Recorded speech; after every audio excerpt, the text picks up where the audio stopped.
మనము వినకపోతే వాళ్ళు ఎట్లా వింటారు అని ఒక ఆయన రాశారు ఒక బుక్.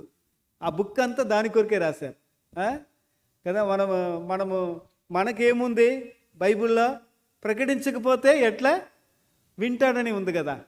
ఆయన ఎలాగా చెప్తున్నారు, నీవు వినకపోతే వాళ్ళు ఎట్లా వింటారు కదా. ముందు నీవు వినాలా వాళ్ళ బాధలు కష్టాలు, తర్వాత వాళ్ళు వింటారు. ఇక్కడ యేసుప్రభు కూడా అలాగే చేశారు.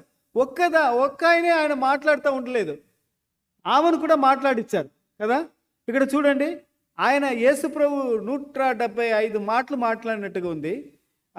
ఆమె ఎన్ని మాటలు మాట్లాడింది? 122 మాటలు మాట్లాడిందట.